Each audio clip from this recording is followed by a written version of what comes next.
चलिए तो आज की वीडियो शुरू करते हैं। लोकतंत्र।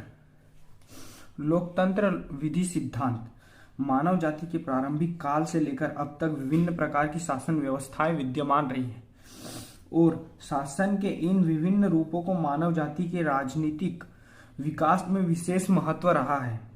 इस प्रकार की महत्वपूर्ण शासन व्यवस्थाओं को राजतंत्र, अध्ययन तंत्र, कुलीन तंत्र व लोकतंत्र अधिक प्रमुख है। वर्तमान के समय की दृष्टि में सर्वाधिक महत्वपूर्ण शासन व्यवस्था निश्चित रूप से लोकतंत्र और अध्ययन तंत्र ही है।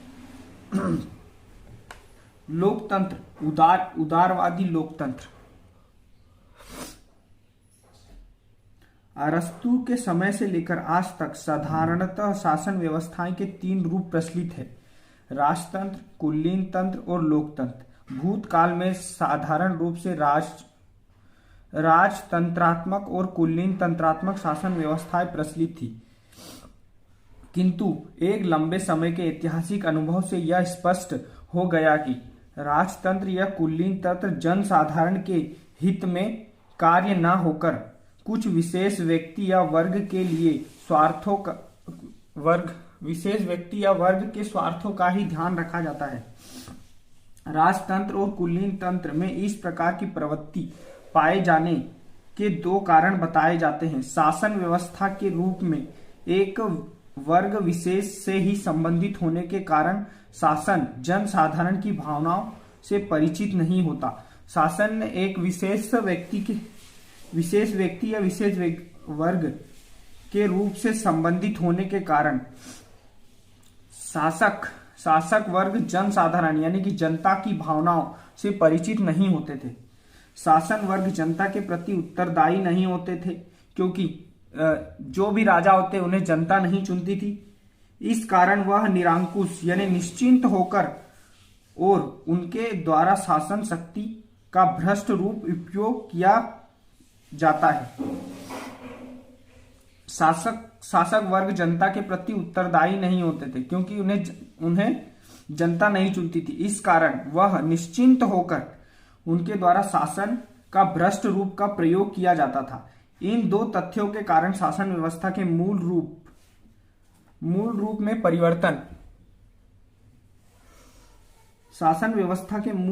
परिवर्तन हुआ।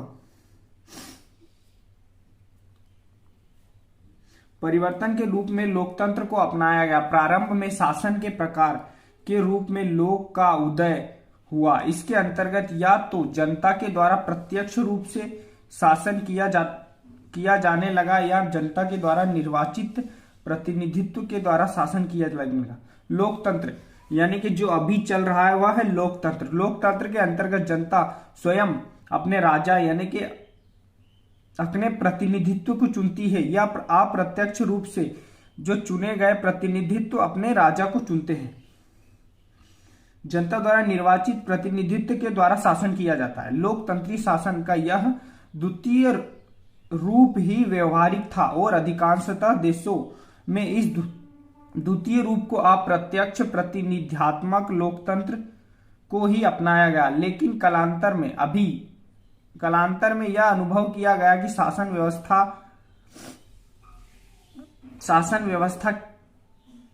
व्यवस्था में किया गया यह परिवर्तन अपने मूल उद्देश्य शासक शक्ति का सर्वसाधारण के हित में प्रयोग को प्राप्त करने में असमर्थ रहा। अतः शासन व्यवस्था के प्रकार के रूप में लोकतंत्र के साथ साथ राज्य के प्रकार के रूप में शासन व्यवस्था को 3 भागों में विभाजित किया गया। शासन व्यवस्था के प्रकार के रूप में लोकतंत्र के साथ साथ राज्य के प्रकार के रूप में लोकतंत्र, समाज व्यवस्था के प्रकार के रूप में लोकतंत्र और आर्थिक व्यवस्था के प्रकार के रूप में लोकतंत्र की स्थापना की गई। इन अलग अलग रूपों में लोकतंत्र की व्याख्या निम्न प्रकार से की गई। शासन के प्रकार के रूप में लोकतंत्र का अगर सीधा मतलब बताया जाए तो शासन की शक्ति होती है। इस रूप में लोकतंत्र उस शासन प्रणाली को कहते हैं जिसमें जनता स्वयं प्रत्यक्ष या अप्रत्यक्ष या तो स्वयं या किसी के द्वारा अपने प्रतिनिधित्व के द्वारा संपूर्ण जनता के हित को दृष्टि में रखकर शासन करती है। एक लंबे समय तक लोकतंत्र का तात्पर्य शासन के एक प्रकार से ही किया जाता था और विभिन्न विद्वानों द्वारा इस रूप में लोकतंत्र के अलग अलग प्रकार की व्याख्या की गई। राष्ट्रपति अब्राहम लिंकन, लोकतंत्र शासन वह रूप है जिसमें जनता का जनता के द्वारा और जनता के लिए, यानी कि अब्राहम लिंकन का यह कहना है सीधा अर्थ कि लोकतंत्र शासन का वह रूप है जिसमें जनता का योगदान जनता के द्वारा ही और जनता के लिए ही शासन हो। ब्राइस के शब्द लोकतंत्र शासन का वह प्रकार है जिसमें राज्य के शासन की शक्तियां किसी विशेष वर्ग या वर्ग में निहित ना होकर संपूर्ण संविधान में निहित होती है।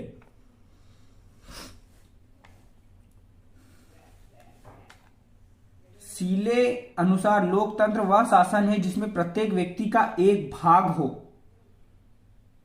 लोकतंत्र की परिभाषा करते हुए अद्यापि इन विद्वानों द्वारा विभिन्न शब्दों का प्रयोग किया गया, लेकिन फिर भी इन परिभाषाओं के आधार पर लोकतंत्र की सामान्य रूप में निम्न में 3 विशेषताएं बताई जा सकी: जनता का प्रतिनिधित्व, जनता के हितों की रक्षा, जनता के प्रति उत्तरदायी।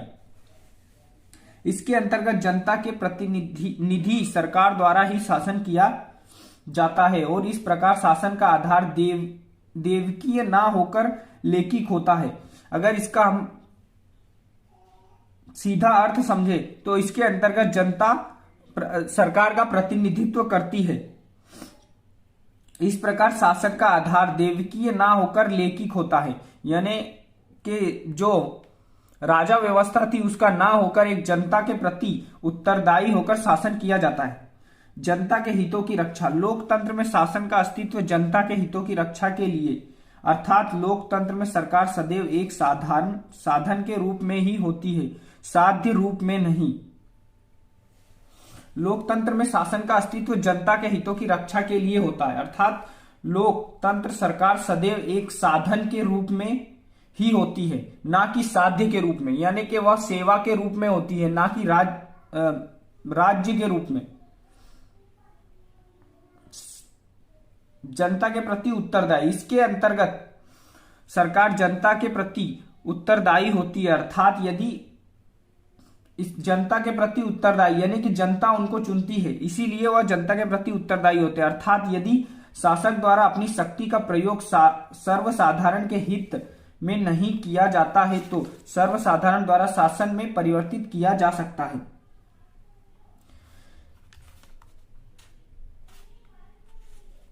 अगर आप लोकतंत्र में उदारवादिता लोकतंत्र जिसके अंतर्गत राजतंत्र और कुलीन तंत्र देखा जाए तो इसके अंतर्गत जनता अपने राजा यानी प्रतिनिधित्व को नहीं चुनती थी, इसीलिए